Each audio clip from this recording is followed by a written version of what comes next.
Welcome to Three Films and a Podcast, the show where Destiny brought together three friends to enhance each other's cinematic journey by watching three new movies in a series of themed rounds. There is no claim of ownership on any film footage used in this episode, as all film footage is owned in its entirety by the copyright holders.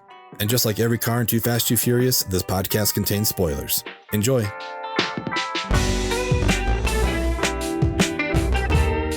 All right. Hello and welcome to Three Films and a Podcast. My name is Tyler Beck. I'm joined, as always, by my dear friends Ben Lawhorn and Matt Weiler. Benjamin, where can people find us? You know, it's funny you should ask. They could find us at threefilmspod.com, which has everything on it. We have all of our episodes there.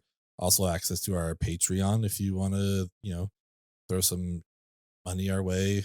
That sounded really weird. I don't like that. But if you want to support us, feel free to go to our Patreon. I saw throws to Matt. I was like, throws? I don't know.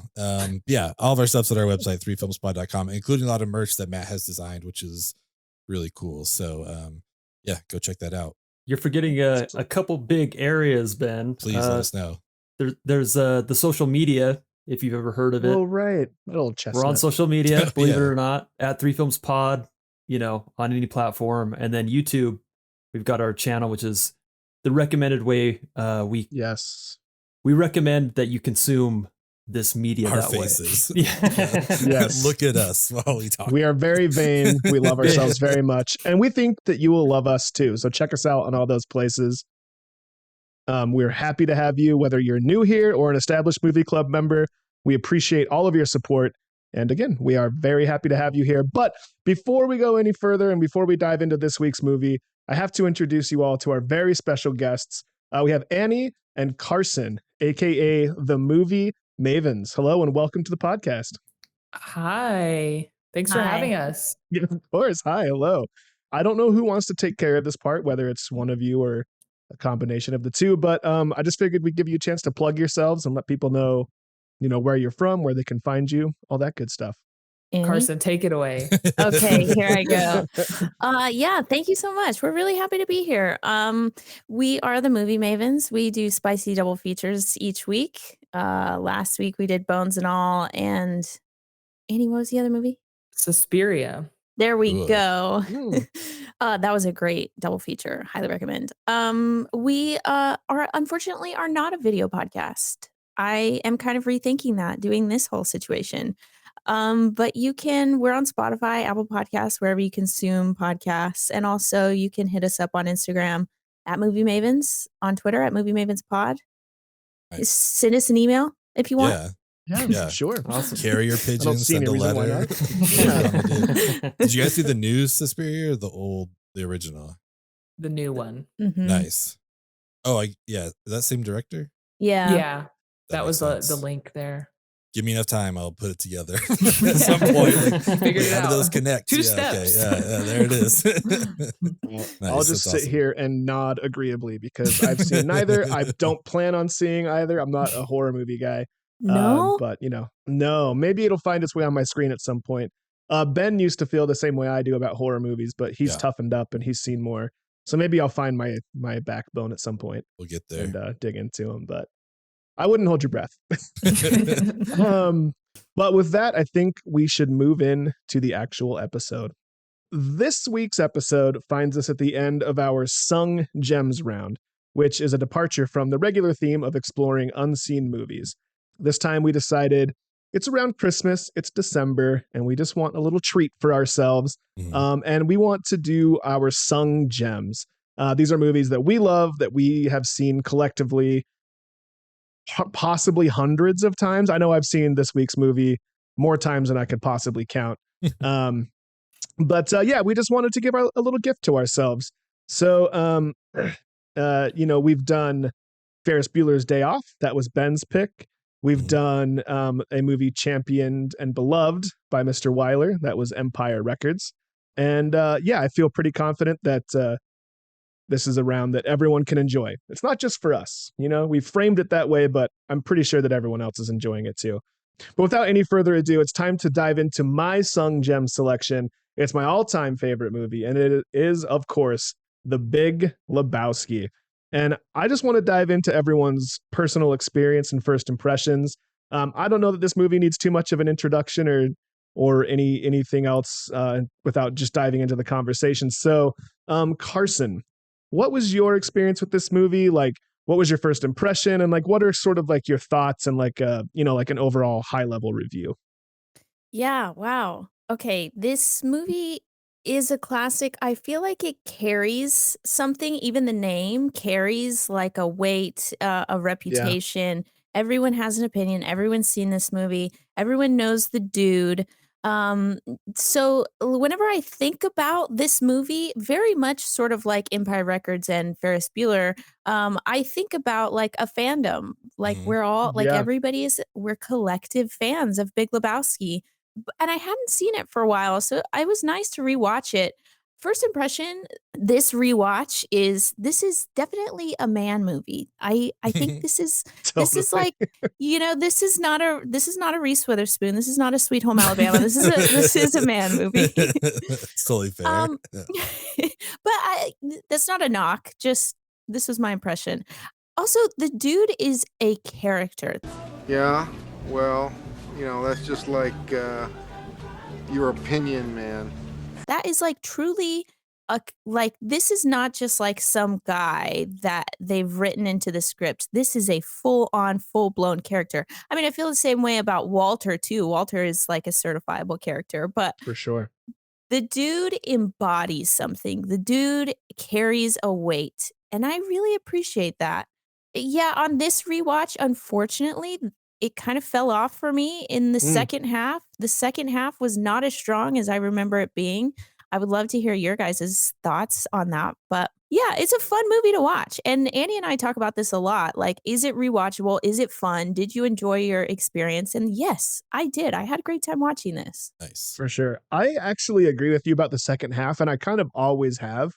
I have always felt, despite my love for the movie, that like it starts to drag a little bit past the midway point, but there's just enough of the stuff that I love about the movie packed in there still that it's easy for me to get through. But I do remember the first time watching it, kind of looking at my watch every now and then between laughs, you know what I mean? So I actually kind of agree. But that said, again, I absolutely adore this movie. Annie, what about you? What was your first impressions and your thoughts about this movie? I have like so many little stories about me in this movie. The first time I saw it, I had the flu when I was like in high school. And this was like in a bucket of a bunch of like movies I should watch, like Clockwork Orange kind of shit. Nice. And I watched it and I absolutely loved it. And it has like been my favorite comedy movie since. Carsen and I just talked about favorite comedies. And then in college, I took a Coen Brothers course when I went to film school, and I watched all of their movies, and that The Big Lebowski was still my favorite. Mm-hmm. And on this watch, my like overall impression was that Walter, I know he's like the funniest in this movie, but God, he just hit different somehow. Oh, Cynthia's dog. I think it's a Pomeranian. I can't leave him home alone or he eats the furniture. I'm watching it while Cynthia and Marty Ackerman are in Hawaii. You brought a fucking Pomeranian bowling? Brought it bowling. I didn't rent its shoes. I'm not buying it a fucking beer. He's not taking your fucking turn, dude.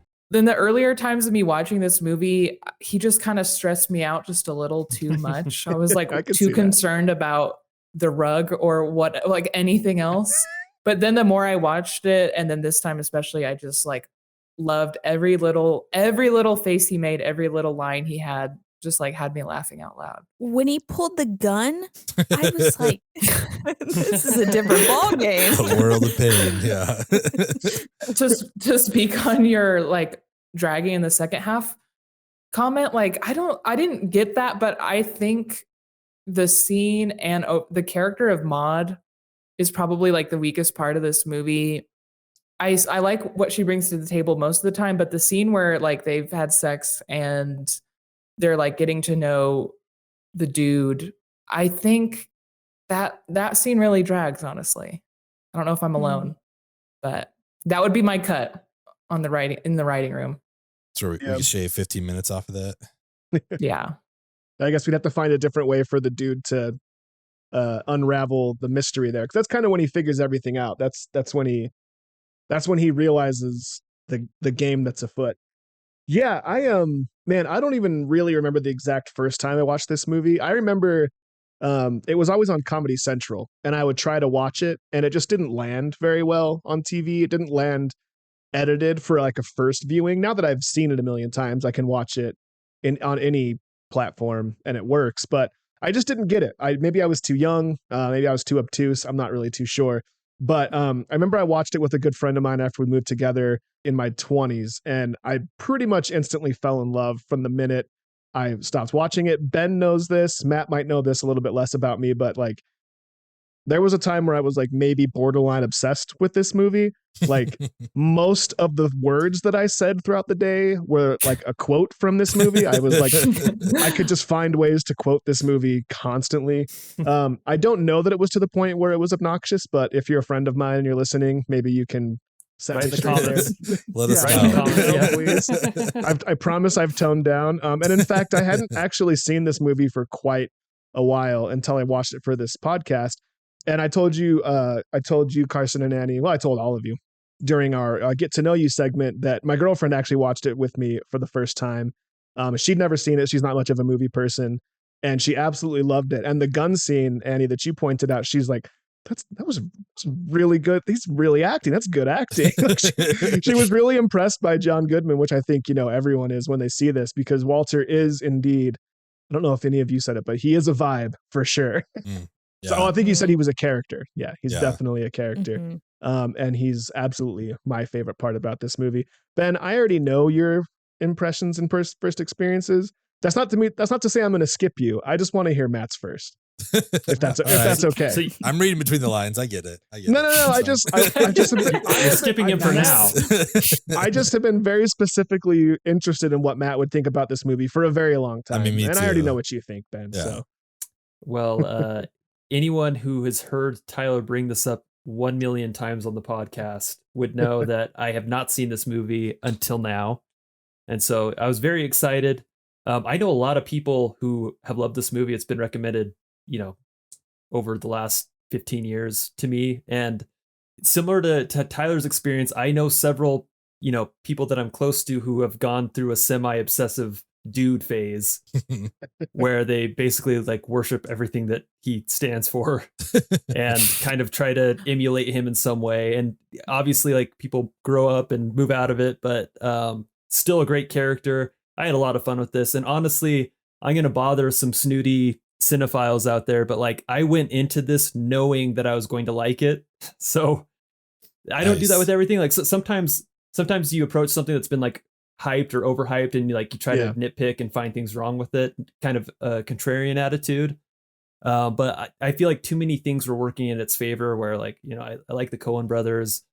I really like this cast. I know most of the pop culture cues from this movie already. And so I was just ready to have a good time with it.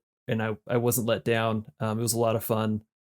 And I guess that's all I was so afraid you weren't going to like it. I was pretty sure that wasn't going to be the case, but that's what's funny though, is like, I don't know if it was just the mood I was in, but like a lot of times when everybody likes something, and I feel like this happened a lot back when Napoleon Dynamite came out. Mm-hmm. Yeah. Of course, that wasn't my relationship with Napoleon Dynamite. Like I saw it immediately and loved it for, that flavor of the month, whatever it was. But I feel like sometimes I could approach a movie like this and be like, oh, this is way overhyped. Like, yeah, it's good, but everyone loves it way too much. But I feel like I knew too many dudes that went through the dude phase where it's like, I kind of already know what to expect here. Like, it wasn't really surprising at all. Yeah. My parents at one point told me they watched the movie based on me talking about it. And I don't even know if I recommended it to them, but I just talked about it enough. They watched it and they told me they were very afraid I was going to turn into the dude. They thought that, that I was like, that he was like my idol and I wanted to be him, which to be fair, at the time I had very long hair and a big scruffy beard and was kind of a slacker. So I get it. But mom and dad, baby boy grew up. Now he just talks about the movie. No, we just talked about it on a podcast. He doesn't talk about it in real life all the time. Well, I'm glad Matt watched it because I know Tyler threatened to walk in 2023 if he hadn't seen it. So it's good that just in time. Well, the gang will stay together for one more year. Yeah. Next is Point Break. So, Tyler, did we watch this together for my first time? Because I feel like you were the one that told me about this movie, at least. That would not surprise me. My memory is, admittedly I'm probably as good as poor, mine, so obviously. Yeah. But I feel like it's when we lived together on Iverson. I feel like that would have been the time. Right. And I remember, like we were talking about earlier with the room and stuff, like watching it and it being done. I was like, all right, I don't know if I get it. Like I just did not connect with me the first time. I was like, I feel like I'm missing something or I'm missing a lot. Like, I don't know exactly. And then we didn't talk for a week. Yeah, probably. Oh no. But I think on the second watch, it was like, oh, okay, I think I get it now a little bit. It's like, there's like those dream sequences or whatever, which like in retrospect, I'm like, oh, it makes sense. But for some reason on the first watch, I was like, wait, is some of this happening? Like I didn't get it all. I honestly don't think I made the connection between like the Lebowski thing. So anyways, this is all a lot more on me than anybody else, but I didn't love it the first time, but now I do love it. It kind of followed me to college as well. One of the first papers I wrote was on the Coen brothers and this movie. And that felt really weird to be able to do that in school. I'm like, oh, I can just this is my homework. This is great. I love this. Yeah. And just like revisiting some of their old films and seeing like, Barton Fink and things like that. Like I'm still out on Raising Arizona for some reason that just will never land with me, but I do love some of their older movies for sure. And this one was just like, it was fun to rewatch. Carson, I'm glad you brought up the second half thing. Cause honestly, I kind of like, I didn't know if it's because I knew what was coming the rest of the time that I was like, maybe the last half hour, 40 minutes, I was like, all right, we can wrap this up. I feel like I've seen a lot of the stuff I wanted to see. And now we're just like, we're running out the clock kind of thing, Totally. Like I still like enjoyed it, but just everything beforehand just hits so much more. So, and then I feel like I texted you about this, Tyler, back in the day, but I took an acting class at school, and one of the scenes that we got to do was at the diner, was like the toe scene. Believe me, there are ways, dude. You don't want to know about it, believe me. Yeah, but Walter. Hell, I can get you a toe by 3 o'clock this afternoon with nail polish. It's fucking amateur. Walter. And my partner had not seen Lebowski, and I was like, I'm Walter. I'm taking that. Like, if you haven't seen this, like, I'm not letting you play this role. Yeah, it was just like some of the most fun was just like trying to channel that inner soap check, like this, like it's a whole, that is a character for sure. So I don't know. I'm glad that we got to rewatch it. It had also been a super long time for me, but this is just like, I don't know. We'll talk about it for the next little bit, but this is a great movie with like a great cast, and it's so fun. Yeah. And I mean, that first probably 45 minutes is just haymaker after haymaker. Just, it's so funny. Like a lot of it is you're just getting to know all these characters for the first time. Your introductions to them are just so wild. It's just so funny. And there's so many great scenes in that first little bit that just, I think like every time I watch it, I almost kind of forget that they're all front loaded like that. And I'm like, oh shit. Then it's kind of like waiting for the next good scene. But with good scenes in mind, let's hop in the elevator real quick and let's do an elevator pitch. Before we get started, does anyone want to get out? So the elevator pitch here is, if you were stuck in an elevator with someone and you had 2 or 3 minutes to convince them to watch this movie, assuming they'd never seen it, you can pull out your phone, you can pull up YouTube or whatever, and pick any one scene to show them to convince them to see this movie. What would you pick? And Annie, let's start with you. Okay. I would pick, well, first of all, I picked this scene because a lot of my favorite scenes, I think, are funnier when you have like the context of the whole movie. Mm-hmm. Like Walter says to Donnie, you're like a child wandering into a movie theater halfway through asking what's going on. So I would choose the first scene with the dude, Walter and Donnie, where like the dude and Walter are trying to talk about his rug being stolen, and then Donnie like comes in late, and we're with Donnie, which I love because we saw how his rug was stolen, so we don't need to be explained it again, which is just like really clever writing. And then it's just like this back and forth, but Donnie is always 2 steps behind and being yelled at, between the dude and Walter talking about nothing for a really long time, just making us laugh with funny character jokes. And then finally at the end of the scene, we get like a little taste of like the story, which is, I think, one reason why it is hard to watch this movie for the first time too, just because like the plot details are woven into the jokes so seamlessly that it's hard to catch on, I think. But that scene, I think, is a perfect like little flavor blast of what the whole movie is. This was a value, dog. Yeah. Tied the room together, dude? My rug. Were you listening to the dude's story, Donnie? Walter. Were you listening to the dude's story? I was bowling. So you have no frame of reference here, Donnie. You're like a child who wanders in the middle of a movie and wants to know... Walter, what's the point, man? There's no reason. Here's my point, dude. There's no fucking reason why these... Yeah, Walter, what's your point? Huh? Absolutely. And like, if you can't get into that scene, like, you're in real trouble. So it's a good litmus test for whether or not you're going to like the movie. Like, that scene has the entire movie all sort of encapsulated in one little scene. That's awesome. And again, I'm going to keep coming back to my girlfriend here because it was just such a treat to watch her enjoy it. She loved this scene. I mean, I don't know how you wouldn't. And so it was kind of, knowing what was coming when someone called, I can't remember who drops Chinaman first. The dude. I guess it's the dude, right? Yeah. So the dude drops Chinaman. I could see her kind of wince a little bit. She's like, "Oh, that's not cool." But she felt so vindicated by Walter correcting it. So it was cool to watch that play out in real time. But then Walter says it later, right? Then Walter says he immediately says that. It just like instantly. And one joke that like has not hit me until this watch was the dude was like, "Well, they didn't like build the railroad here, Walter." So good. Also, dude, Chinaman is not the preferred nomenclature. Asian American, please. Walter, this isn't a guy who built the railroads here. This is a guy... What the fuck are you Walter, he peed on my rug. He peed on the dude's rug. Donnie, you're out of your element. Dude, the Chinaman is not the issue here. Oh, man. I was like rewatching that scene right before coming on this podcast just to make sure it was my favorite scene. And my husband and I laughed really hard at that railroad line again. I think that's my favorite thing about this movie is there's not a time I've watched it where something new didn't make me laugh or hit me in a new way. Carsen, you're stuck in an elevator. You can show someone one scene. What are you going to show?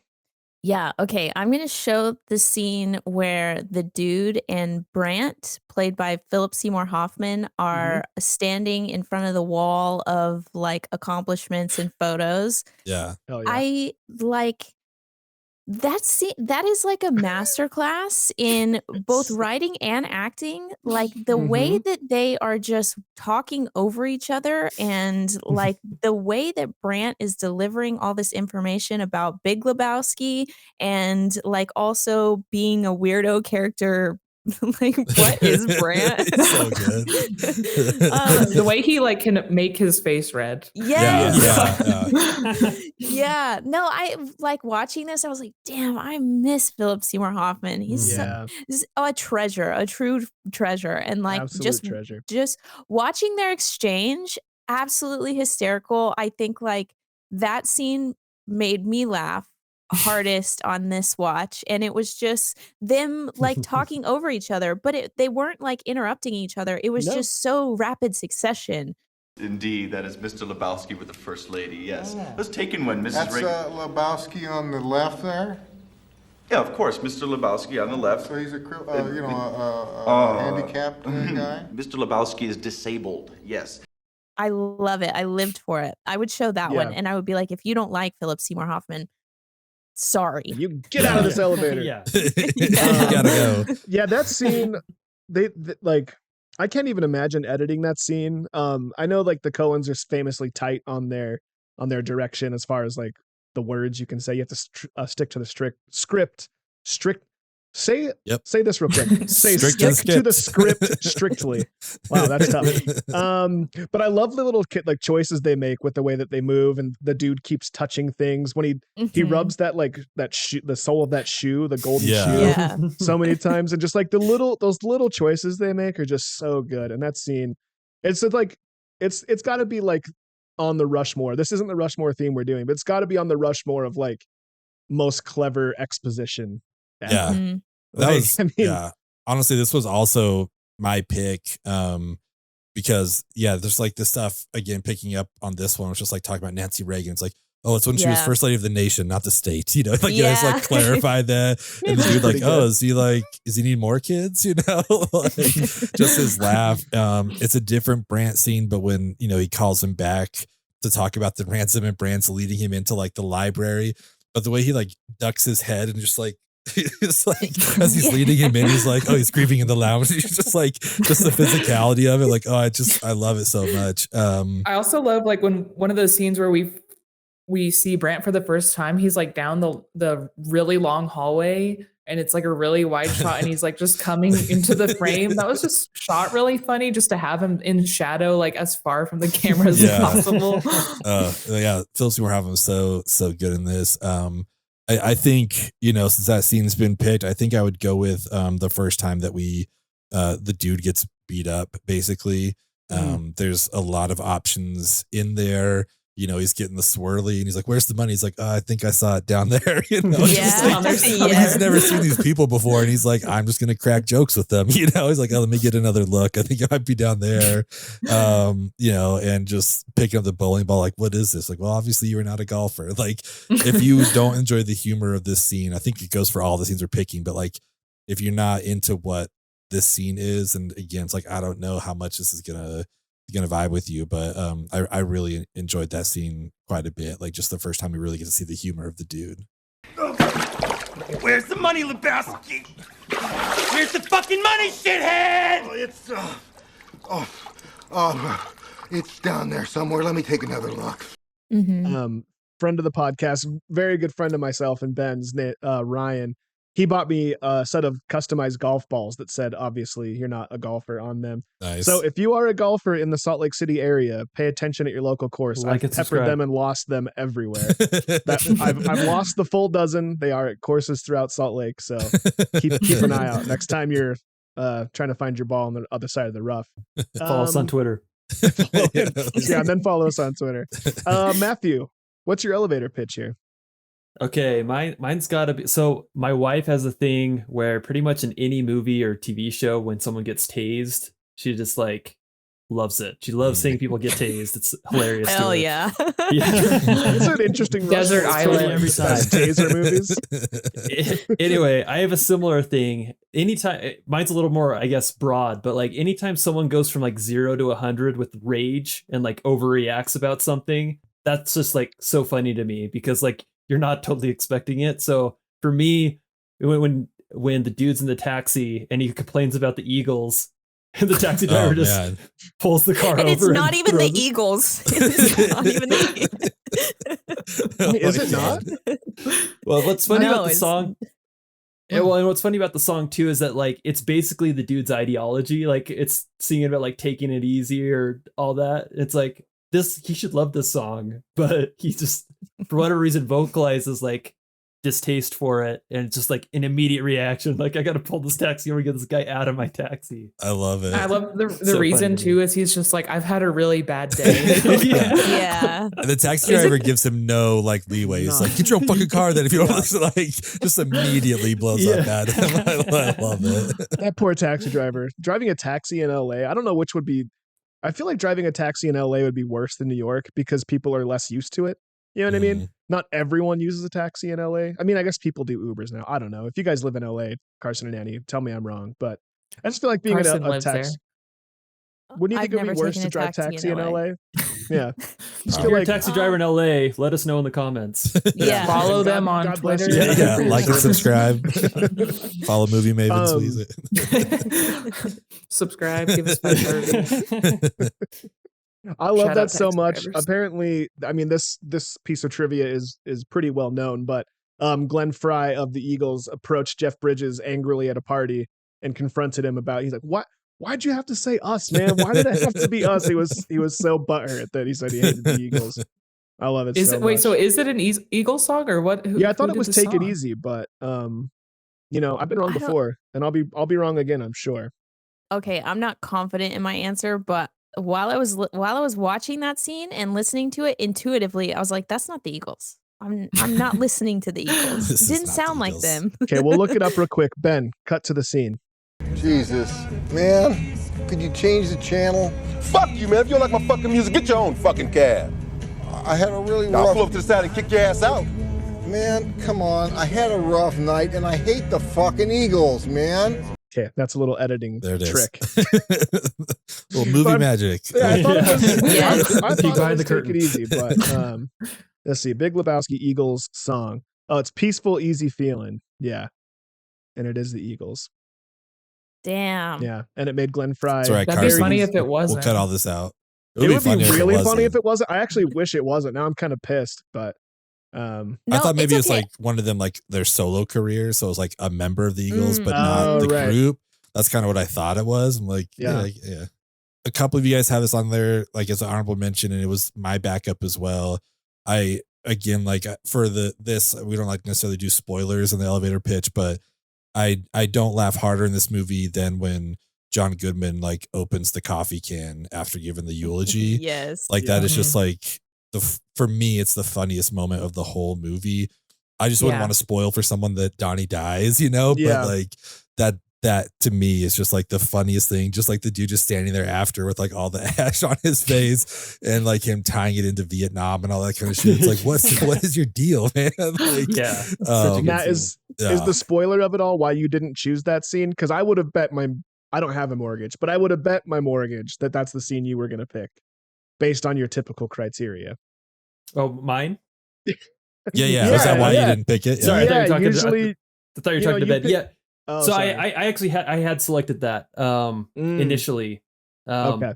Yeah, to me it was so like when he opens it's hilarious, but I also love like when he goes to dust off the dude and like I didn't know how the dude was gonna react, but like the dude just like freaks out. Yeah. I'm sorry, it was an accident. What was that shit about Vietnam? Dude, I'm sorry. What the fuck does anything have to do with Vietnam? Dude, I'm what sorry. the fuck are you talking about? Dude, I'm sorry.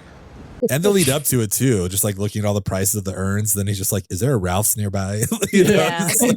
Oh my god, this is it's so good. That's maybe one of the best smash cuts that I can think of. Yeah.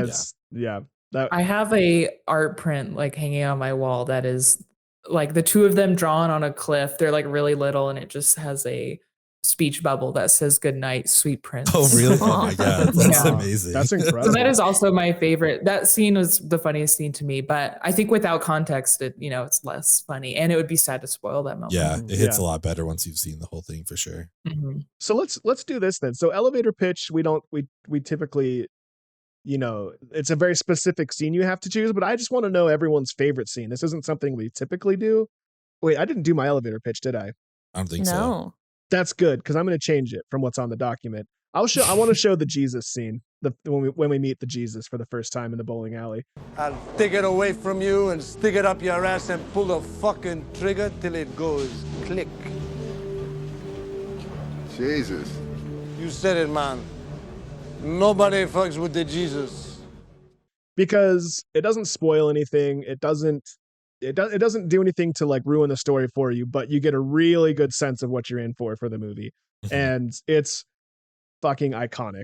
I don't know if it's my favorite scene, but it's incredible. And so that's where I would go there. But I do want to know everyone's favorite scene. Well, I have a question. Has anyone seen the Jesus like spin-off movie, whatever that they did? What? No.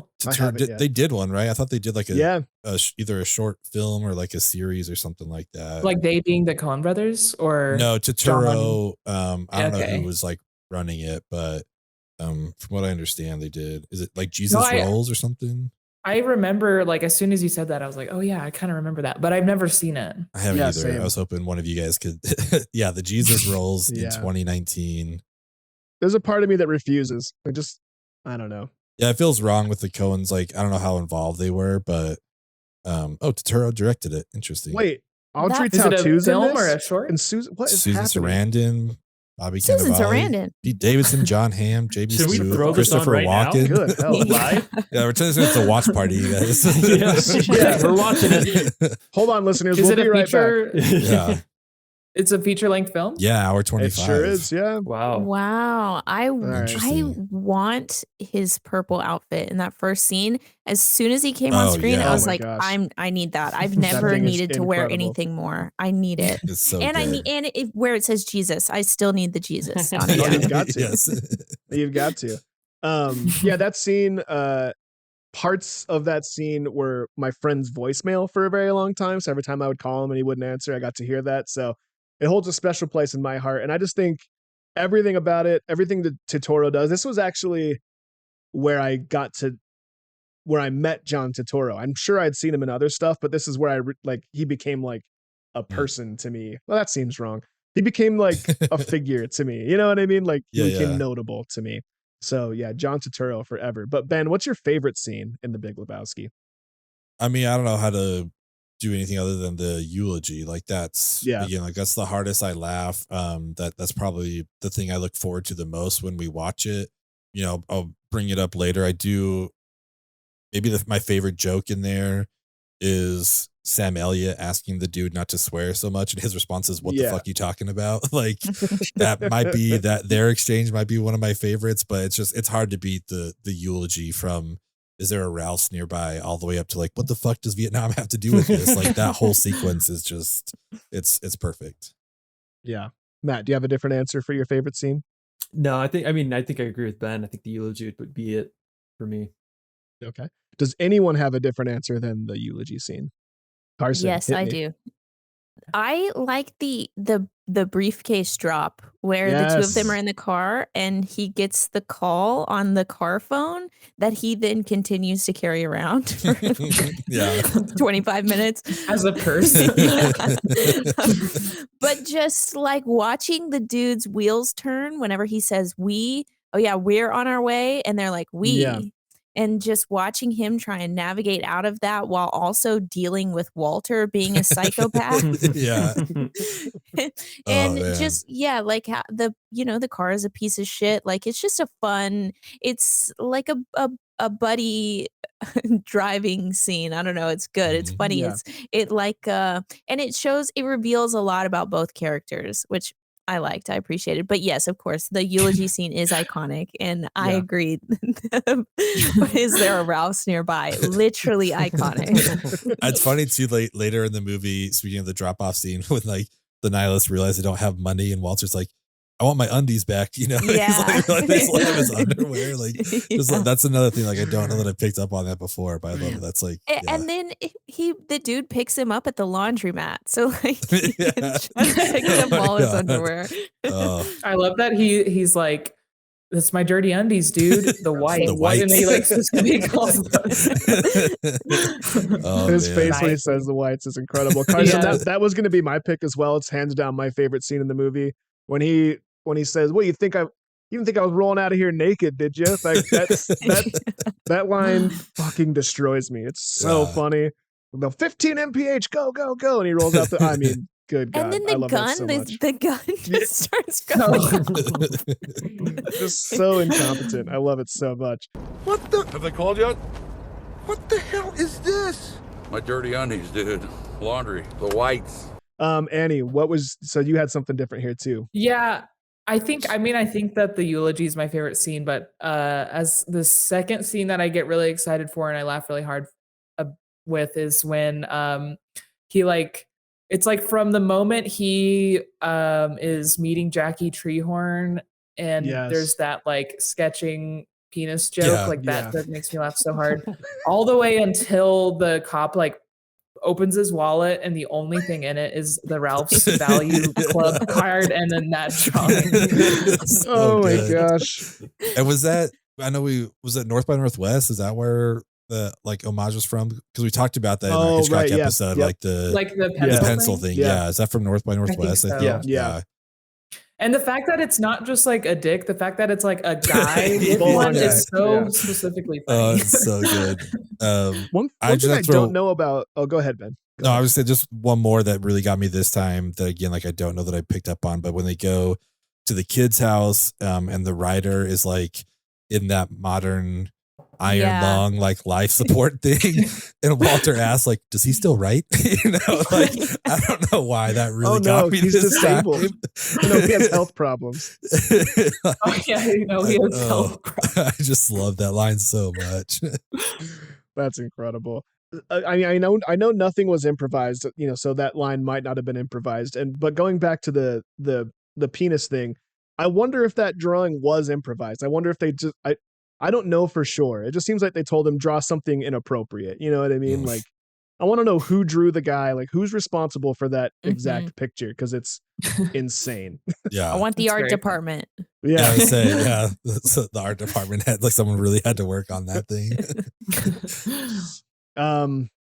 Okay, so all of these scenes involve iconic moments from iconic characters in the movie. And so we're going to move into our next segment here. Now, this particular segment has gone on some sort of a strange evolution. It's my brainchild, and it keeps changing. It keeps evolving. It was born from when we watched Purple Rain, and it struck me that despite the fact that it's a Prince movie with Prince songs and just Prince in general in it, I would think of Prince and Apollonia. They were sort of like one and the same for me. And it struck me that for a movie as iconic as Purple Rain with someone as iconic as Prince, that Apollonia would carry so much weight in my head. And so I wanted to name an award after her and sort of recognize supporting characters that help make movies as fun as they are. It then involved into the Lee Van Cleef Award after watching the Fistful of Dollars trilogy and how incredible he was. And then it evolved into you can also pick maybe a place, because I nominated Helm's Deep from the Two Towers. Because when I think of the Two Towers, I think of Helm's Deep. And so it struck me, this is more of like a movie legacy award. What is the legacy of this movie? When you think of the Big Lebowski, what person, place, or thing stands out to you the most? Like who or what do you think of first? And actually, I want to start with Matt here since it's his first time seeing it. Was Helm's Deep already taken? Helm's Deep is off the board for this episode, unfortunately. Oh man. So it's hard not to choose Walter for me, because I feel like this is actually, I'm not a John Goodman guy. And I think watching this was the first time I realized that I'm not a John Goodman guy. No, yeah. This is breaking news. Hold up. This just in. Yeah, we probably lost some subscribers there. No, that goes against the spirit of this podcast. All opinions are welcome. But I feel like this movie made me a believer in John Goodman. I could not believe just how awesome he did this role, and just how hardcore Walter was. My pick isn't Walter. My pick's got to be Philip Seymour Hoffman. I'm kind of the prude on this podcast. I don't typically like the raunch or crass stuff, but my favorite scene in this, or not my favorite scene, but my favorite Philip Seymour Hoffman scene is when he's out, when the dude's talking to Bunny and she says something very crass, very off the wall, and then just Philip Seymour Hoffman's red face, just nervously laughing. It's just so funny to me. I'll suck your cock for $1,000.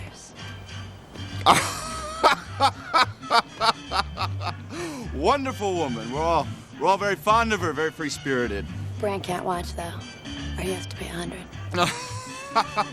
That's marvelous. But no, his whole scene, like we already mentioned, like the whole bit when he's walking through the gallery on the wall. His acting is like we talked about his red face, but like that quiet, embarrassed rage that he has, like just so perfectly, and it's just so funny to watch, and like the body language along with it, like the impatience that he's conveying with the dude throughout the whole experience and throughout the whole movie was just so funny. So for me, it goes to Philip Seymour Hoffman. Yeah, I mean, life honestly, is in your hands. He asked me to repeat that. In much the same way that I was introduced to John Turturro through this movie, the same as for Philip Seymour Hoffman. So much so that like when I would see him after this, I'd be like, that guy can do this. Like when you see him in like The Master, I'm like, Brandt can do fucking this. Like, what is this guy? And that's how I fell in love with him, is just it was so easy to get past Brandt. Like you would think he would be typecast as Brandt, right? If that was the first thing that you saw. Yeah. At least I did, but he was an incredible talent, very sorely missed. Carsen, who's your Apollonia Lee Van Cleef Helm's Deep legacy movie? Yes, we're still working it out here. I do just want to say that I'm pretty sure Philip Seymour Hoffman did this movie, and then he also did Boogie Nights. I think it's the same year, 98, really? right? Oh, yeah. Wow. Which he gave an incredible performance in that movie too. Okay, the Legacy Award, I'm going to give it to the White Russians. So I hadn't seen this movie in probably, I don't know, 5 or 6 years. And the very first thing I think whenever I think about this movie is like a glass of milk in his hand. And even in the very first scene, whenever he's buying heavy whipping cream at Ralph's, he's making a checkout for 69 cents. I don't know. So that's also the genius of the movie where you pick up the second time because we're listening to Bush talk about like this aggression will not stand against Dwight, Right. you know, and then it's like I don't know, I didn't pick it up the first time, and then listening again, I was like, oh shit, that's the line from later. Like, yeah, it's so good. Also, are they like? I don't drink them. Are they commonly known as Caucasians, or is that just like a nickname the dude came up with? I think it's a dude nickname, which is great. Yeah. I love it. And I love that he like makes them like at every bar that he Everywhere he like goes. walks into. Yeah. Makes Like himself he right at makes home. it right at Maud's bar, at Treehorn's bar. I think he even makes it at Big Lebowski's house. But it's like, Yeah. why do these people just have All these heavy people, cream right? on hand? It's crazy. I do love that though. Like that's another thing that on the rewatch was like, oh, that's Lupin. That's crazy. It's from Harry Potter. It's like him seeing him in this, like laughing like that. Like I know that. The fuck is with this guy? Who is he? Knox Harrington, the video artist. Yeah, I don't know how didn't many years, notice that. right? Yeah, I watched it for so many years, and then going back after Harry Potter, like, oh my god, that's Lupin. That's Oh, it's fantastic. amazing. So Yeah. that's another great one. Like, do you want a drink? He's like, yeah, I'd love one. He's like, bar's over there. Bars over there. Yeah. A little note White I saw about the 69-cent check. So there was some research in the trivia section of IMDb, and apparently when Bush gave that speech was in 1990, but he writes his check for September 11th, 1991.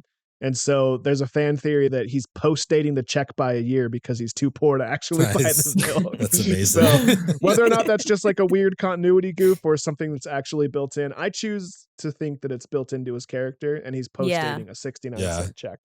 The Coens Very feel like deep. very deliberate directors. Like that would have been in there on purpose. Annie, who's your winner here? My winner is, I mean, it's Walter, but for our sake of conversation and variety, it is The Rug. Yeah. That rug really tied the room together, did it not? Fucking A. This guy peed on it. Donnie, please. The Rug is like what starts this whole movie in the first place. And back in film school, like when you're learning about story structure, this movie was like taught to me because like when you see it, you're like, what is the structure? The structure is just hanging out with the dude. But it's like, no. There is an inciting incident, and it's when the dude's rug is stolen. Yeah. And the Coen brothers do this thing where they like pick a line and then they repeat it throughout their movie. Like in Raising Arizona, the line is, well, okay then. And like every character will say it throughout the course of the movie. And I just like that this line, I think it's the rug, like it really tied the room together, but I don't know. It kind of falls off in the later half of the movie when the rug's sort of forgotten about. Brant has a great, one of my favorite Brant lines is about the rug. He's leaving a message on his voicemail and he says, we need you right away. Call us back right away. We don't need to talk about the rug. Which I assure you is not a problem. Yeah. Just ending it. This is Brant. Yeah. we know who this is. Oh, so good. Yeah, mine is, I mean, it's kind of a combo. I brought him up already, but Sam Elliott's one of the first things I think about just because I think he has the best like narrator voice.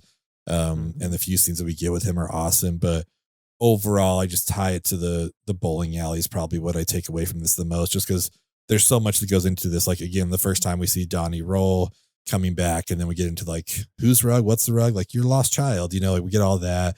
But then we also get the over the line. We get that segment. Like we meet so many cool people here. There's so many cool scenes that all happen, at the bowling alley. And again, like, I think is it after the car is on fire or something, or I forget. Oh, no. It's after Donnie's eulogy. And the thing is like, let's go bowling. It's like, to me, that's like the through line of this whole movie. So if there's one thing that sticks out for me, it is that whole bowling alley and just their little section there of the seats and stuff like that. So that's would be my pick. one thing I like about those scenes that Sam Elliott's in at the bar is they're all one shots. I don't know. This is the first time I noticed it. Especially the one where you have all three of the boys sitting at the bar. Donnie and Walter leave, pans over, and it comes back, and the stranger's there. Mhm. Like just that whole one shot. It actually kind of like was. I don't know why I was impressed by the talent that made this movie, but I was like, holy shit! Like, there's actually some really. You think of this movie as just like you said, Annie, just a bunch of weird stoner dudes hanging out, but like, there's some real artistry going on here, some real filmmaking, some real acting. It's like almost hidden underneath all the obviousness of the characters, which I thought was really cool. And I'd never really noticed that before. So it's like, this movie just keeps on giving. Really does. There's something about the way he orders a sarsaparilla. God Yeah. damn, I'm craving a sarsaparilla all of a sudden. Never had one in my life, but I want one now. That seems just as rare as the heavy cream at every bar, though. It's like, Sure. who Right. has a sarsaparilla anymore? But no, that shot, like you mentioned, Tyler, is great. When it's like the slow push in on the dude the whole time, and then like I don't know if it's like a just a quick little pull out, or just like pan to the side, but then all of a sudden the stranger's there. I'm like, oh, that was really well done. That we had no idea he was coming in. So much cool stuff in here. The shot that Alex really liked is when they're walking out of the bowling alley before they notice the car is stolen. It's just a long dolly shot tracking one shot out to the parking lot. And she turns, she's like, how do they do that? Like they go over a speed bump and everything, and the camera doesn't move or anything. Yeah. And I didn't know how to answer how they did it. I just like, movies, Magic. Hollywood, Yeah. magic. But yeah, there's a lot of really cool stuff going on here. I lost my train of thought in my rambling. So I guess let's just move on to Rushmore Mountain. Any qualms? Let's do it. Any qualms with Ready. going to Rushmore Mountain? Not Okay, so tonight. what we're going to do here is we're going to fill out a Rushmore Mountain with typically there's only 4 on the real Mount Rushmore, but this is our podcast. We make the rules. We can break the rules. So we're going to do 5 this time. I don't want anyone to feel We left always felt out. there should be 5. Yeah, I mean, there should have been 5, but there's, tonight there will be. So anyways, we're going to do their favorite quotes from this movie. These are OR scrubs. Oh, are they? And we're all going to pick one. And I'm going to start with Ben this time. Shit. Cool. Okay. So the thing that I think about the most is obviously something that was already a quote, and happens to tie into my son Jim, with Mr. Ferris Bueller, and it is "I'm the Walrus." I do love Donnie just keeps saying that when the dude and Walter are talking about Lenin, the quote from Lenin, Yeah. and he just keeps trying to like, "I'm the walrus, I'm the walrus," and then just have Walter like freak out at him, like, "Shut the fuck up, Donnie, B.I. Lenin, Vladimir Ilyich Ulyanov," and then Donnie asking the dude, like, what's he talking about? Like, I don't know, that I know it's more than just like a quote. If I had to break it down, it just would be "I am the walrus," just because I love. Again, it goes back to the dynamic of Donnie just like wandering into a conversation, like, "Oh yeah, I know Lenin quote. I'm the walrus."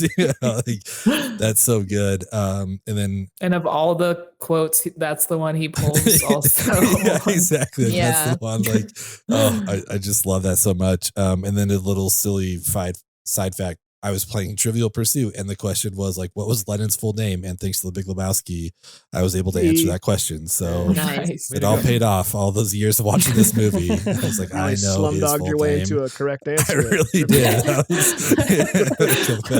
Yep, exactly. So yeah, that's my pick. It's kind of a cheat 'cause it's like that whole scene, but I'm just gonna go with Donnie saying, "I'm the walrus." I am the walrus. You'll, you know what I'm trying to say. I am the walrus. That fucking bitch. Oh, yeah. I am the walrus. Shut the fuck up, Donnie. V.I. Lenin, Vladimir Ilyich Ulyanov. I love it. I love that. Okay, back to our guests. I keep throwing to the members of this podcast first, which is so rude of me. Let's see. Let's start with Carsen this time. Ooh, okay. This is a repeated line, but it kept making me laugh every time it was said. And this is Walter saying, "Shut up, Donnie," just over and over and over. It was like a dog. It was like a hit dog, you know. I'm glad you said that, because it's like he doesn't even know. I really don't even think he knows he's doing it, and we kind of see it at the one point when the round robin is announced. But They posted the next round for the tournament. Donnie, shut the fuck. When do we play? It's Saturday. Montana. Saturday. Well, I have to reschedule. Walter, what am I going to tell Lebowski? I told that fuck down at the league office. it's a reflex for him, and I don't even think he's aware he's doing it. I love it so much. Yeah, I also just like Donnie never has like any sort of reaction. He's just like, oh, that's Walter. He's my best friend. So isn't there a fan theory out there that Donnie is like one of their, it's either Walter or the dude's like imaginary friend or like alter ego or something like that? I don't know. I'm pretty sure there's a fan theory out there somewhere that like Donnie doesn't really exist. And it's like Walter's alternate personality, and the dude just plays along with it because he loves him, which I think is sweet and sad. And I really like it a lot. And if you watch it with that in mind, it really does kind of make sense. Like when Donnie tells him his phone's ringing, we don't actually see that it's Donnie that says that, right? The dude never acknowledges Donnie. He rarely acknowledges Donnie. So I don't have like the full list of reasons why that's the case, but it's a fun theory that I read at some point. I like, and like you said too, I do think it is just kind of his subconscious, because they even address that one point in the movie when Donnie's like, they posted the next round, and immediately Walter's like, shut the fuck. When do we play? You know, like he just like instinctively goes into that because he hears Donnie's voice. So he's like, shut the fuck. Wait, when do we play? But that also just like ties into the fact that like getting Walter to like finish a complete sentence is just one of the funniest things of this whole movie, because like he always just distracts himself and picks up with like the next thought that he has coming on. I love that so much about this character. He's so good. Just take it easy, man. You know, that's your answer for everything, dude. And let me point out something. Pacifism is not, look at our current situation with that camel fucker in Iraq. Pacifism is not something to hide behind. Just take it easy, man. Yeah, that's like a testament to his acting too, John Goodman's, because one thing I notice is like he'll start a line and then like stop himself and then say a tangent and then come back to the first line he started with. It's so good. Like he'd be like, I'm fucking mad. And then he'd stop and be like, the point is that. And then he'd like jump back to like, and also, dude, Chinaman is not the preferred. Like he did this so much. I think also in rewatching this, it's so easy to see why this was like, from what the three of them say, like their favorite thing that they've done. Yeah. I think, you know, all three of them have said like this is like the most fun they've had on set. And it feels pretty easy to see why, like just getting to hang out with this, like this script and with these guys. I don't know. I love this. So they're Annie and Carsen. You don't know this, but listeners of this podcast know this. We have some friends that run a podcast called Deep Dive Film School. Adam Sherlock, Adam Palcher have both been guests on this podcast. They Shout are out. I just listened to that one. Oh, nice. Or the one, the Dr. Sleep one. Yeah. Oh, nice. Yeah, that's Sherlock. Yeah. He's great. They are the Podfathers Part 1 and 2. But they covered this movie a long time ago on their podcast, and Sherlock had a good point that like all of these characters are like the side characters that you would see in a movie. Like something else would have happened in this bowling alley. You'd see the dude and Walter and Donnie, and you'd think like, who the fuck are those guys? I want to hang out with them. And that's what this entire movie is, and that's got to be why it was so much fun for them, because in a movie, you don't typically get to flesh those characters out, right? And so, like, I just have to imagine that was so much fun to be able to develop these characters. Yeah. On that note, too, like, one of the things I noticed this time around is just like how every person that is on screen is a full realized character, like Smokey with his hair and just his voice. Like the guy that's in An Iron Lung. Philip Seymour Hoffman's character. Yeah, like, or the nihilists, like when they're ordering pancakes. Like everybody is a full character on their own, even if they are only on screen for like 3 seconds. I can't believe we've gone this far. We haven't talked about Flea. Flea's in this movie. That's crazy. Oh, yeah. It sure is. That's so nuts. apparently, like I remember reading somewhere, or maybe it was in a podcast somewhere, but apparently like Flea was like the most dedicated person on set for the time that he was there. Like apparently he's all in, like he was very serious about it. He was like really gung-ho about like doing a good job in this movie. And apparently that's the same in all movies. Like I guess he just has a crazy work ethic, and his enthusiasm is just like infectious. To see him channeling his Daniel Day-Lewis, just like totally, just like, I'm the nihilist. Yeah. I watched this with my boyfriend, and we were just watching. We like didn't say anything for a long time, and then Flea had his like whatever happens to him. And my boyfriend goes, "Oh, poor Flea." Like, no reaction to anything else. That's awesome. Okay, my favorite quote, and it's specific to this time around, I think, is this line like made me laugh so hard. I don't know why, but Walter and the dude are on the phone, and we're watching the dude, and I don't even know what the scene is by this point, but eventually, like towards the end of the conversation, this takes place after they like destroy that other guy's car and they try to get the briefcase back from Larry. But the dude says, "No, Walter, it did not look like Larry was about to crack." And like we don't hear Walter's like lines at all. We just hear the dude's side of the argument. Yes, the car made it home. You're calling me at home. No, Walter, it did not look like Larry was about to crack. Well, that's your perception. I don't know why that made me laugh so hard, because you just know by this point, Walter was like, "We almost had him." Yeah. And the dude's like, "No, did you see him? He was stonewalling us," as they said later.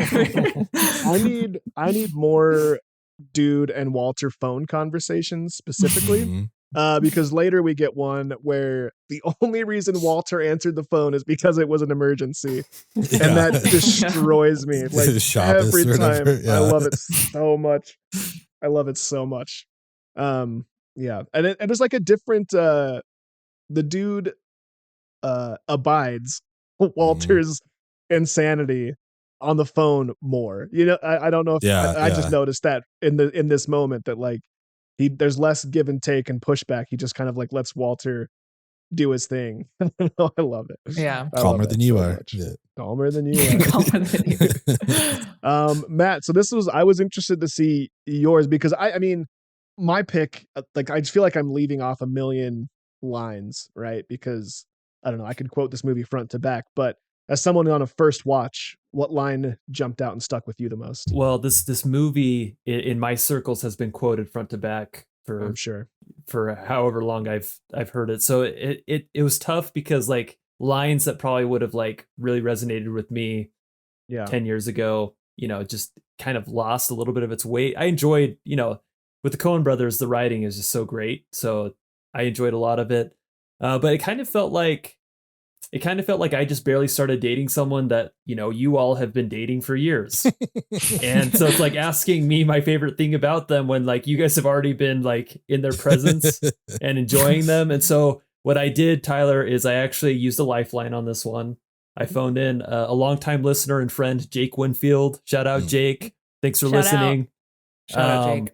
And he really loves the line that's a well-known iconic line, but it's the rug really tied the room together.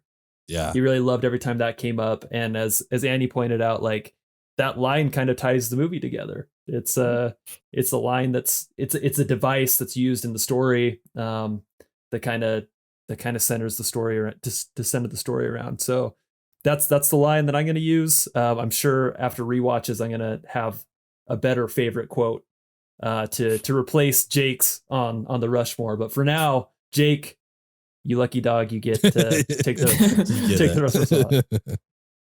Yeah, well, Jake, that's just like it's like your opinion, man. There it is. Yeah. I was hoping I'd get a chance to do it. It didn't quite come out the way I'd hoped, but that is my answer. That is a response I give in real life, in real time, probably more than I'd care to admit.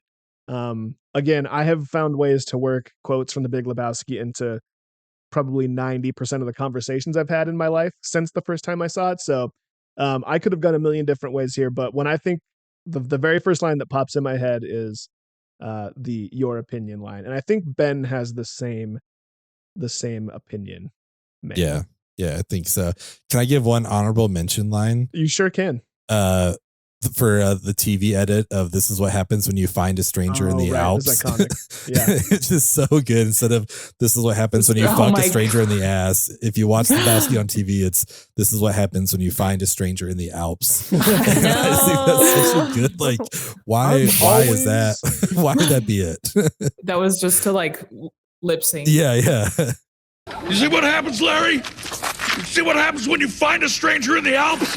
That's what happens. You see what happens, Larry? Is that where Phoebe Bridgers got the title for her album? I just feel like it's got to be. Yeah. Phoebe, she has an album called like and subscribe, DM us, let us know. Yeah, we know you're listening, Phoebe. Yeah, Paul, what's up, Paul? I loved After Sun.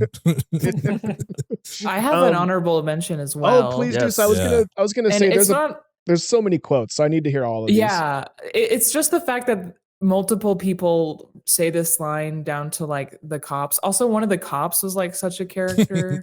He's like, "Oh, you think these are connected?" But just everyone just saying like the Credence tapes. Made me laugh. Those cops were so good when the voicemail happened. He's like, "Oh, case closed," or whatever. Yeah. Even the Malibu cop was good too. Yeah. When he pushes over the chair, "Don't come back to Malibu." Even the junkyard guy was like, "Yeah, we got 4 detectives working on this. We're working in shifts." You know, like, he's just cracking himself up. Yeah, I mean, this could easily turn into a quote off. I can't believe no one picked the Dude Abides. I mean, if we're being honest, like that probably should be on the Rushmore, but that doesn't matter. This is our list. We can do whatever we want. Yeah. But that's a solid one. The treats objects like women line is incredible. There's just so many. This thing is so quotable. I guess. So are all the quotes that we picked our favorite quotes? My favorite quote would be, obviously, "You were not a golfer." Like, that'd be my favorite out of all of it, but "I am the walrus" just felt better for the Rushmore. I'll allow it. I don't know how much more we need to talk about this movie. If you haven't seen it, I don't know what you're still doing at the hour mark of this Stop podcast. up at the video store. But we appreciate you. Yeah. Was there anything else that anyone wanted to talk about or that we missed that you feel needs to be covered? Let's get it in before we go here. Carsen, you look like you had something loaded, ready to go. Yeah. Well, okay. I say this a lot on our podcast, and I will say this of any movie of a certain age or a certain time. I wanted a woman in this movie. Mm-hmm. And I also wanted a person of color in this movie. Mhm. These, like, it was like glaringly, like it just was not there. And I think it's really missing out. I think, like, if we were to remake this movie in 2022, it would be so much better, in my opinion. Those are my closing thoughts. Where are the black people? Yeah, agreed. Well, it's funny that you, in your opening comments, you kind of mentioned how this is like kind of like a man's movie. Yeah. And it really kind of is. And like I was trying to explain it to my wife, because she usually watches the movies with me. She didn't watch this one with me, and I was like, well, if I were to try to explain it to her, it's like kind of like a mix of The Man Who Knew Too Little and Orange County and a little bit of Licorice Pizza. Like, if you're to mix them all up and shake it out, and then you get a little bit of the Big Lebowski. But she's like, "Oh, so that sounds awesome. I think I'd like it." But I'm like, actually, I don't know if you would like love this. Maybe. Yeah. And I wonder if that's maybe because of it did feel like a man's movie. Like, and Tyler, I know you said that like Alex really enjoyed it, and obviously you guys enjoy it. So I don't know. I felt that as well. I was trying to put my finger on why she might not like it, and that might be part of it. Like, there are roles that are glaringly missing, and I think in 2022 it's casted a little bit differently, and it's better for it. Yeah, certainly recasted for the better. It's not hard for me to see the casting omissions for sure, but it's just hard for me to see it any differently, this movie specifically. But you're right, it is very white male dominant, which is a bummer. White males suck. Speaking as a white male, I think like for the time, Sure. obviously, a lot of movies have this issue, but I think I think 2022 Big Lebowski would send me over the edge. I would love it. It would be in my top 10 for sure.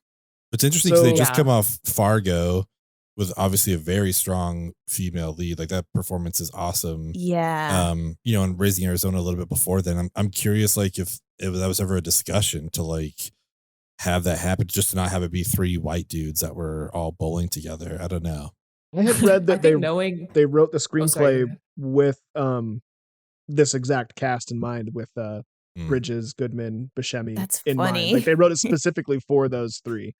From take it for what it's worth. I read it on the trivia page of IMDb, but it makes sense. I mean, all three of those characters seem like born to be played by those. Yeah. So they're just Maude and Bunny. Like, do we have any other women with speaking roles in this? No, it's just Maude and Bunny, and they're every time they're talking about men, and they don't talk to each other, which I think is another thing, right? But I've heard that the Coen brothers just like have a file cabinet full of screenplays that they open up and like blindly reach into and like pull one out, and then that's the movie that they make. Like, I don't know if you guys have heard that before. No. Yes, but I have heard that. Yeah, like I can see them like coming off of Fargo, strong female lead. They're like, you know what? We can just make a bro movie, and we're gonna make 20 more films the rest of our lives. Yeah. It doesn't speak for the diversity. Also, The Matrix like came out 1 year later, and that's like my pinnacle of like, look at what that movie did in the 90s. So I was gonna bring up, this just some other fun fact is that the editor for all of the Coen brothers, Roderick Jaynes, also my exact last name, you guys. Wow. Roderick Jaynes is not real. Roderick Jaynes is what the Coen brothers like ghost edit, because they edit their own movies. Yeah, that's so funny. When you were saying this, I was like, I thought they edited their own, but I was willing to be wrong. So that's so they edit their own, and they like don't want to do like the we wrote it, we edited, or we wrote it, we directed it, and we edited it sort of thing. That's interesting. Yeah. So they like have a little ghost editor. They just invented a person. Did you guys notice in the title cards they're not listed together as director? No. Only one of them directed it, right? Wait, but I'm not sure. like, or did they both do it? Well, Joel Google.com, gets all the credit. I think it's Ethan that always goes like uncredited or something. Yeah, on Google.com it says both of them. That's interesting. On the movie, it just said Joel. I was like, hang on a sec. Interesting. I've got a hot seat question for the movie Mavens here. Ooh. Yeah. What would your dream spicy double feature be with the Big Lebowski? Yes. Ooh. Oh man. Separate movie for each of you.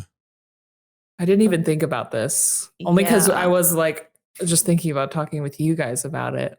Just on the spot. I would choose Kingpin because I've never seen it, and it's a comedy. I was thinking of Kingpin. Love That's that. great. The bowling connection. Which one goes first? Which one goes second? That's great. Like, which one would we watch first, or in our review? Yeah, I would put Big Lebowski first because I think more people have seen it. Nice. Yeah, I take it. I think I would do True Grit. I like it. Bridges, Coen brother. That's I don't know if I should say this. Can I say this? That's my favorite Coen brothers movie. Oh, nice. I like that. Yeah. That's good. You can absolutely say that. Yeah. Okay, thank you. I will not cut that out. I don't know if it's my favorite Coen brothers, but it has one of my favorite scenes. We've talked about this before. With Matt Damon? The two of you. It's not with Matt Damon, but I love the horse ride. That's the wrong scene. I love that the nighttime horse scene. That like pops in my head. Like Haley without Steinfeld. even being prompted about the movie. I love it so much. So that was her first feature. Isn't that crazy? I was just gonna look that up. Like, I think that was that's nuts. Y'all, that movie weirdly did not hit for me, but it was the one movie that I was like sick for my Coen Brothers class. And I had to watch it at home. And that took me out of it because like in class we'd watch it in like a black box theater. Nice. And I like fell asleep, and it wasn't the movie's fault. It was like on me. So I need to really go back and watch it again. Sounds like you got your spicy double feature. Hell yeah. I'd say it's worth a rewatch for I've sure. been trying to get her to watch that movie. So I teed it up for you. Carson DM'd me on the side. She's like, hey, will you ask this question so I can get Annie to watch this? Like, yeah, no worries. We can do It's that. a long con. Yep. Matt, did you Actually, it was pick True Carson's Grit idea for us your, to be on this. Matt, did you pick True Grit for your remakes? I thought about it. I don't think I've Okay. selected one yet, actually. So I still can. Well, I if think you it's one pick that True falls in the Grit, better remake than the original. yeah, I agree. if he picks True Grit, we'll reach back out and have you guys Yes. on. Ooh, right on. Yeah. Assuming you want Hell to. yeah. I'm not going to Yeah. just Oh, yeah. sign you up for stuff you're not. Too I've bad already you're told eating. Carson I'll watch it again. So Hell yeah. Okay, well, we'll keep you posted. All right. Well, I think we've covered everything. If not, go ahead and stop me. But otherwise, Carson, Annie, thank you so much. Shout out the movie Mavens. Take one more minute. You could take an hour if you want, but go ahead and plug yourselves. Tell the people where they can find you. The time is yours. Thank you so much for having us. This was so much fun. You guys are awesome. Glad you guys came on. Yeah, hell It yeah. was awesome. Movie Mavens. We're Movie Mavens Pod on Twitter, which RIP Twitter. We're both very sad about it. Yeah. Yes. Movie Mavens on Instagram. Listen to us on Spotify, Apple Podcasts, wherever. Does anybody use anything other than Spotify, Apple Podcasts? I don't know. I don't know I've what never it is. met the Stitcher. people, but like the stats say that other people use other streaming services, but I never met one of these people in real life. So. Yeah, I don't know Yeah. them. They're not. Yeah. It's like just records Spotify, podcasts on Apple. Yeah. And then Ben other. records podcasts on a cassette tape for me and Nice. put them in my wallet. Nice. Well, whatever you choose to do, just listen to Movie Mavens. Hell Yes. yeah. Like and subscribe. Yes. Listen to Movie Mavens, then listen to us, which doesn't really make sense because you're listening to us now. But go listen to them and then come back and listen to another episode by your friends here Just at trade Three off back and Films. forth. Listen to this Yeah. one Yeah. again. Yes. Yeah. Just come right back.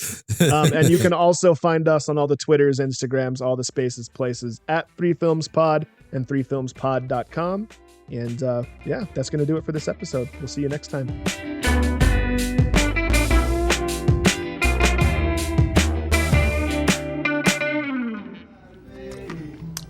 Thanks, Gary. Well, take care, man. Gotta get back. Sure. Take it easy, dude. Oh, yeah. I know that you will. Yeah, well, the dude abides.